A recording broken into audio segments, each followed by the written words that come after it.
पीठ में दर्द है तो डॉक्टर, बाबा जी इसको क्या करे? ये बाबा जी क्या करे? जैसे किसी को रोग है, किसी को दर्द है, तो डॉक्टर के पास जाए। आशीर्वाद इससे ठीक है। आशीर्वाद से नहीं ठीक होता। देखो बस वही समझ में नहीं आता, इसी भटकाओं में सब भटक रहे हो। कोई जंतुर बांध देगा, कोई आशीष, इसीलिए तुम सब अच्छे कर्म करो।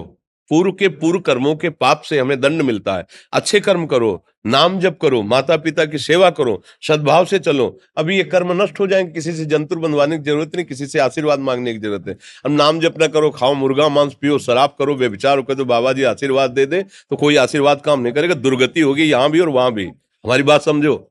अब जरूर बुरा लगता है, सत्य विषय बुरा लगता है, पर अगर बच्चा सावधान हो जाओगे तो सुखी हो जाओगे। कोई भी हो, हम किसी एक के लिए बात नहीं करते, सबके लिए करते हैं। सब भागते हैं इस बात में कि बाबा जी आशीर्वाद दे, रोग रहित हो जाओ। कभी नहीं होगा, कभी नहीं होगा।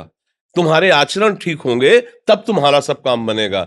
हाँ अब देखो ना, खा रहे हैं जीवों को उबाल उबाल करके मांस, पी रहे हैं शराब, कर रहे हैं बेविचार, बुद्धि भ्रष्ट होगी और नष्ट होना पड़ेगा, क्योंकि आचरण गलत है। कोई आशीर्वाद किसी का काम नहीं करेगा।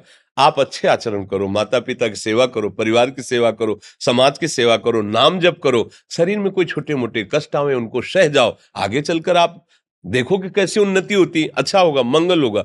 इस ब्रह्म में ना किसी के आशीर्वाद से कुछ हो जाता है। हम आपको पक्की बात बताते हैं कि आज बाबा के यहाँ गए थे यार, पीठ में दर्द कम हो गया। ये तुम्हारा पुण्य लग गया, पुण्य बन गया, तुम्हारा कर्म। तुम आए ना यहाँ, तो जो जो पाग आगे धरे कोटिन यज्ञ समान, साधु दर्शन के लिए भाव से आए तो तुम्हारा वो रोग नष्ट होगा, तुम्हारे कर्म से नष्ट हुआ। तुम सत्कर्म किए ना, उससे कर नष्ट हुआ। बात समझो बच्चा, आप हमारे घर के हो सब। आशीर्वाद देने से हम कई बार कहा कि अगर तुम सुखी हो जाओ तो हम किसी से न मिले, चुपचाप अपने कमरे में बैठे केवल आशीर्वाद देते रहे सबको। लेकिन नहीं सुखी होगे, सुखी होगे तुम अपने कर्म से।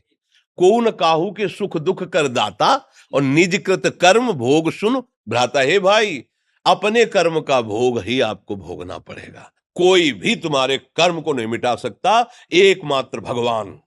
एकमात्र भगवान, मेरी बात मान लेना। उनकी शरण में और नाम जप करो, सब ठीक हो जाएगा। तुम्हारे भजन से होगा, तुम्हारे अच्छे आचरण से होगा, तुम्हारी धार्मिक प्रवृत्तियों से होगा।